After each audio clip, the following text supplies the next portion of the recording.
sometimes it takes some intentionality to get into the sunlight of the spirit. Sometimes it happens really naturally and you don't even have to think about it, but other times you have to work kind of hard to get there. Because, like, you know, everyone has their, like, lightness and their darkness, and I kind of think about the lightness as being, like, the higher power and the darkness as being sort of the lower power. We're being pushed and pulled in all these directions between the two. Ready for this?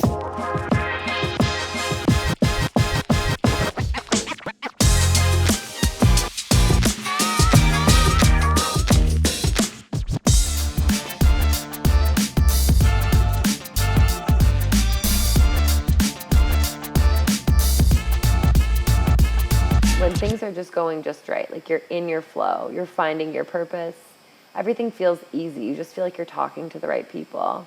You just feel like you're being led with these little, like, universe winks, like we talked about. That to me is like living in the sunlight of the spirit, where, like, you just feel like you're in the groove. And that the sunflower has something to do with that for me. Is it too much? It just blew my mind. It's so fine, the sunlight of the spirit. I love that. It's so beautiful, well said, honestly. Because it's true. It's always a battle, like we were talking earlier. It's the fact that exactly what we we're have to talking go towards the light, but the darkness is always pulling at you. It's always pushing you around because it's there consistently, and it's always pushing ideas towards you, saying, oh, you should do this or try that, or you know what, just give up already. And you're like, Right. well, what if I keep trying? What if I just look for the light a little bit longer? Yeah. Then you'll find, you know, the path sooner or later, and that's when you know the universe winks at you, like, hey, you're doing good. You're doing good. You're all right. You know, maybe We're gonna take care of you. were falling off the path at one point, but you're still on it. Don't worry about it. You're not as lost as you think you are. And I think it was you who shifted, like, I wanted a sunflower, I knew that. He was like, why don't we tilt the sunflower so that your, like, face is the sun? Wow. That was this one. Oh my god. Look at And this. so it's like, that's the power of that sunlight of the spirit, so to speak. And it's like, you have to choose to be, like we were talking about, you have to choose to be the sun some days. Sometimes you feel like a rain cloud. I think that's kind of where we're all connected in that sense, because we're always having that struggle. We're always having that, you know, inner battle. And sometimes we can have a really bad day where, like, you know what, maybe I really did screw up this day with, you know, not doing something or doing Like I was a something jerk else. to that checkout person or whatever. Yeah, and yet we are privileged to have another day to make better choices. Yeah. And that's the beauty of having such an opportunity to, and the willingness to actually do so. Because sometimes, you know, I think half the battle is being able to recognize that you want to change, or that you have to change. Because sometimes you don't even know it. Yeah. Sometimes you're you know, oblivious to the fact that you are making bad decisions, and that's where we fall into this cycle of constant repetition of bad decisions. And I think that's where, like, an addiction comes through, where sometimes, you know, addicts don't even know they're an addict because they believe, oh, I can quit whenever I want to. And then you find themselves, you know, repeating the cycle every day. You're like, oh man, I'm not quitting because I need it. Right. And that's kind of where they don't recognize that.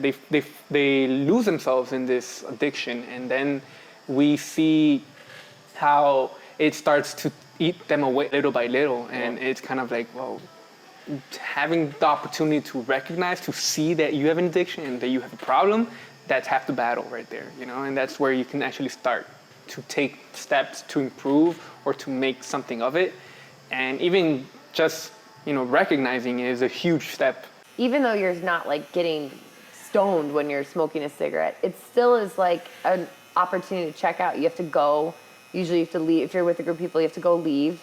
Take a pause. Go outside, you know. And so some of that was actually kind of nice. But I thought, this is going to kill me. Like, this kills, like, pretty much everybody who does it. And so there was this book called The Easy Way to Quit Smoking. It was written by a guy named Alan Carr. He's dead. But he wrote this book, I think in the 70s. And he has you smoke the whole book, like while you're reading it. Just keep smoking, smoke a cigarette, like while you're reading it. And then at the end, he has you light your last ritualistic cigarette. Like, okay, you ready? And then if you're not ready, he's like, all right, read the book again, you know? But if you're ready, you smoke your last cigarette. And I'm telling you, I've smoked for 20 years because I started when I was about 15 and I just turned 35. I smoked my last cigarette. I ran to the bathroom. I threw up. I haven't wanted one ever since. It's like it was a miracle. No way. Anybody who's like has the door open in their mind, even just a crack, if they're ready to quit smoking, I would recommend this book to. You have to be open to it. You have to be like Willing. Exactly right. But it worked like a miracle. And I've heard of, and I honestly think it's because of like higher power stuff. Like I was like, please, like relieve me of this. Like I don't know if it's like prayer. Like I don't need to get too hokey pokey, but I think it might have been like even crying out in prayer, being like, I don't want to die of this, but I don't know how to stop and I can't seem to do it on my own. Then this book came into my life, and before you know it, I mean, it's not quite that linear. It was like 2 years of want to quit and not being able to really have the willingness. One of the things that's like, it's not a big part of the book, but something that really stuck with me is this metaphor of like, okay, let's say you worked at a company for like 10 years and you had a parking spot and it was right out front. And your boss comes to you one day and they say, I'm going to move your parking spot like 2 spots over to the right. You're like, okay, cool. The next day when you pull up, you might think to park in your old spot, and you might actually like pull up and be like, and then you'd be like, oh shit, I don't park here anymore. And you'd reverse and you'd go into your new spot and you wouldn't beat yourself up saying, I can't believe I thought I had to park there. Like you'd be like, of course I thought I had to park there. I've always parked there. So apply that to smoking. Like when you're doing a thing, when you're about to give a presentation, like you just said, and your thought is, I'm going to have a cigarette. Of course you're going to have that thought. That's what you've done for 20 years, 10 years, 5 years, whatever, however long you smoked.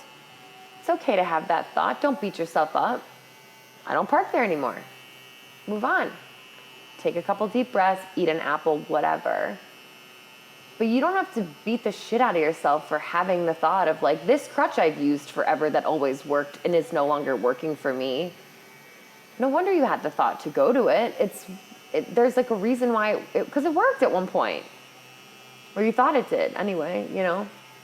So, and things like cigarettes, things like, you know, alcohol or other drugs, they're super, super addictive and they're designed to be that way. So like you can't even really beat yourself up for getting caught up in it in the first place. Like it was meant to be. I mean, it's sort of recognizing the accomplishment that you can quit and that you can stop. Yeah. Because it's hard. That was magic.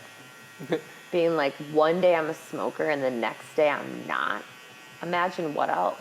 Like, today I work for a packaging company, but tomorrow I could own my own business. You know what I mean? Or whatever. It's like you can reinvent yourself every day if you want. That's how powerful we really are. Yeah. And I love that. It's scary. I mean, it's scary not to be powerful, I guess. You know? Sort of, you know, what are you more afraid of? Being powerless or being powerful? And it's obviously scary because with great power comes great responsibility. You do have to get a Spider-Man tattoo. I know, it's because he represents so much that I believe in. Yeah. And it's something that I take to heart very much so, because I believe we are all heroes in that sense, because we're all powerful. Yeah. We have so much to give to the world that sometimes we forget how meaningful our lives really are. Mm-hmm. It sort of falls into the line where you are a domino effect that create ripples in time and will change the course of history with every choice that you make. And that's gonna be until the end of times. Yeah. And the fact that we can take on this privilege of changing life itself, it's where it gives us the chance of creating the life we want. So there's this book, and it's called A Return to Love, Reflections on the Principles of A Course in Miracles. It's by Marianne Williamson, and this was a book that I was introduced to by a very close friend of mine, and I downloaded the audiobook, and I'll just listen to it sometimes. I think I've listened to it 2 or 3 times through, and I get something, somehow I forget the principles so quickly, and then I listen to it, and I'm just like, oh. But it's a book that's like kind of all about what we've just been talking about. And this is a quote from it this quote has been cited a number of times, but I'll just read it and you'll see why I think it makes sense in Thank this you. conversation. Our deepest fear is not that we are inadequate. Our deepest fear is that we're powerful beyond measure. It is our light, not our darkness, that most frightens us. We ask ourselves, who am I to be brilliant, gorgeous, talented, fabulous? Actually, who are you not to be? You're a child of God. Your playing small does not serve the world. There's nothing enlightened about shrinking so that other people won't feel insecure around you. We are all meant to shine as children do. We were born to make manifest the glory of God that is within us. It's not just in some of us, it's in everyone. And as we let our own light shine, we unconsciously give other people permission to do the same. As we are liberated from our own fear, our presence automatically liberates others. It's kind of like where we come back to this idea that you can change the world just for being you, and that's gorgeous. You know, that's how beautiful humans are, and we sometimes fall off the idea that we're all horrible beings, when in reality we can be beautiful as well. Yeah. And I'm amazed by how far this conversation has gone, where we began with the idea of your tattoo and why you're getting a sunflower. But the beauty of it is that we're still talking about the brightness of life, and how it all falls upon you, and how you're the sunshine in the world. Well, not me specifically. It is you specifically, and it's me specifically, and it's Yelin That's specifically. Right. It's all of us. It's all of us. It's And all that's of what us. makes us beautiful, and that's what makes us, bright in this world. So I think this is a great moment to end this podcast conversation. Because if not, I'm going to have like 4 hours of conversation to edit.